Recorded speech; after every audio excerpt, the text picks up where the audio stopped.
Good morning, children. I'm your Mamta madam, your SST teacher, and today we will start the second chapter. Okay? And the topic is human migration. Children, as we have completed the first chapter, Importance of Family, therefore today I'm going to start the second chapter of SST, that is human migration. Children, let me first introduce you the chapter and explain you the meaning of migration. Now, what is migration? In simple sentence, I want to just tell you that migration is the systematic, means regular, movement of people from one place to another. See children, since ancient times, people migrated from one place to another for food, shelter and water. You might have studied in class 3. One chapter was there, early man.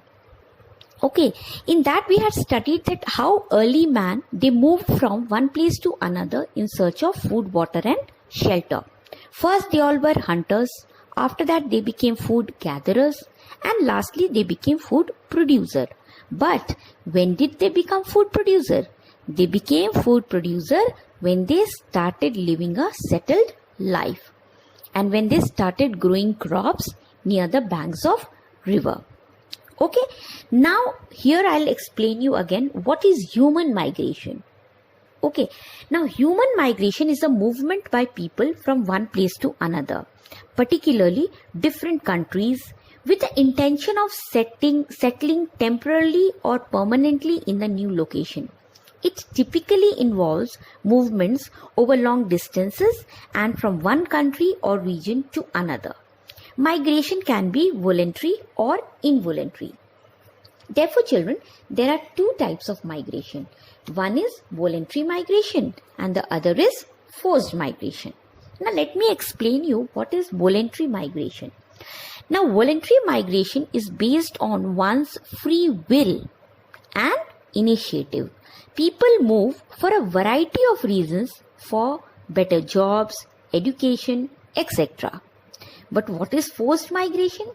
It is a movement of a person or people away from their home or home regions, resulting from a variety of external causes including natural disaster, violence, flood, earthquake, etc. People are removed either by force or because of a threat or command. They may be called a refugee, but that term has a specific legal definition. Now I'll give you one more example that during the partition of India in 1947, millions of people migrated in human history. Now, hope so you all have understood the meaning of voluntary migration and forced migration. Voluntary migration, in simple way, just remember that it is a migration which you are doing willingly. Okay, people move from one country to another, one place to another place, from one state to another state for better jobs, for better education, etc. But forced migration means you are forced to move from that particular place, and that also because of natural disaster. And natural disaster can be anything. It can be flood, it can be a drought, it can be earthquake. Okay, so these are two types of migration. So children, please open page number 9. Now I am going to read the chapter and you just listen to me and understand. Okay, now please open chapter 2, page number 9.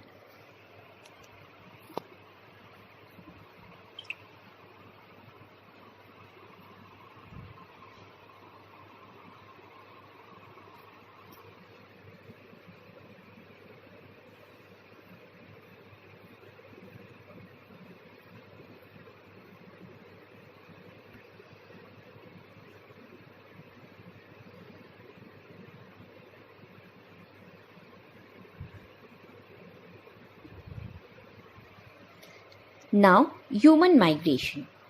Now, I am reading the chapter. Please understand. Migration is the systematic movement of people from one place to another. Mankind and migration have been linked to each other since ancient times. Human beings would not have continued to exist without migration. They moved from one place to another in search of food and shelter. The settled life began only after the man became a food producer. He started growing crops on a piece of land till the soil was fertile.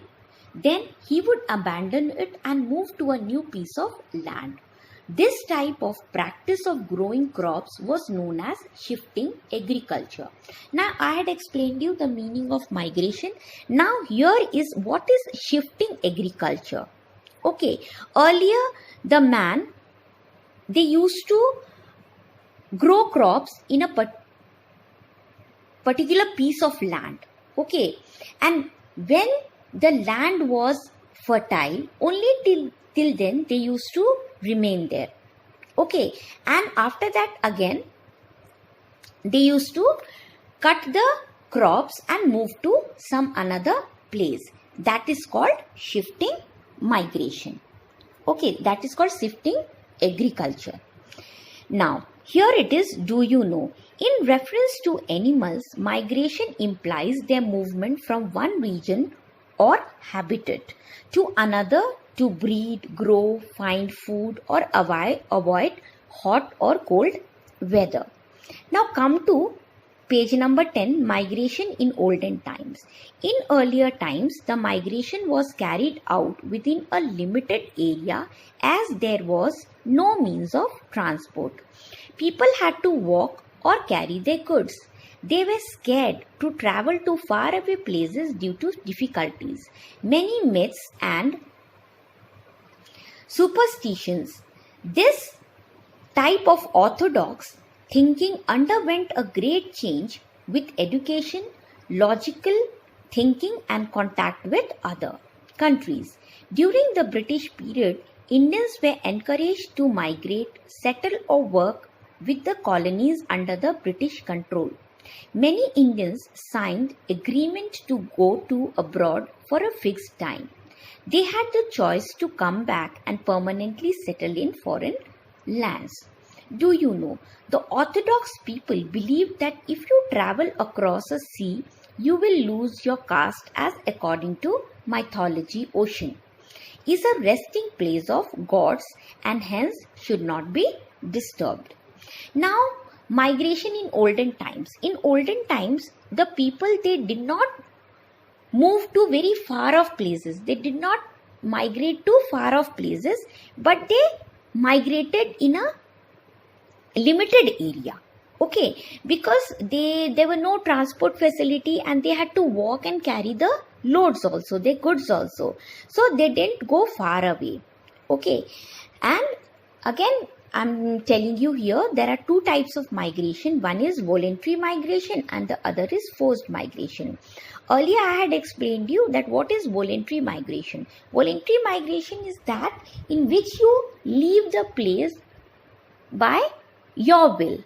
Okay, nobody is forcing you for better job, for traveling, or to settle to another country or state, or for education. Okay, and forced migration is that where you have to leave the particular place forcefully due to natural disaster. Okay, now I'm just giving a reading of here. Voluntary migration is when people move to another place on their own wish, choice. It may be for better job, educational opportunities, or to be close to their family or friends in another village, town, city, state, or country. Now here there is a picture. Now I am going to read what it is written. The Anand couple was not happy when their son Hiten was transferred or posted to Bengaluru. They missed the grandchildren and were lonely in Patiala. Hiten and his wife Avni also missed the companionship and help of their parents. Their two children were upset as they were used to having their grandparents at home when they came back from school. So the Anand couple happily migrated to Bengaluru to be with their children. Here the story is that the Anand couple was not happy when their son had to move to son Hitain had to move to Bengaluru. Okay, first they used to live in Patiala with their grandparents. Okay, and the family, they had a habit of living with their grandparents and they lived in a joint family.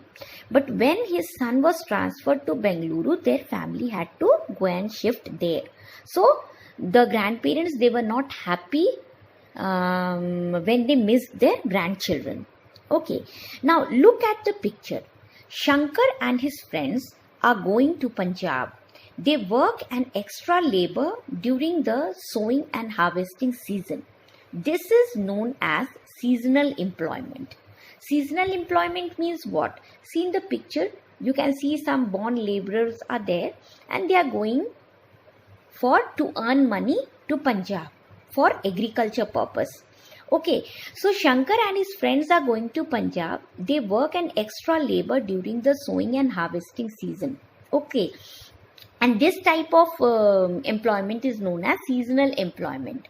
So means when there is a season of harvesting, they go and they earn money. It is not in a regular basis.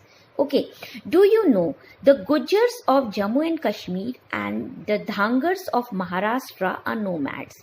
They keep moving from one place to another in search of food, water and grazing ground for their herds of sheep, goats, etc. Now come to forced migration. What is a forced migration?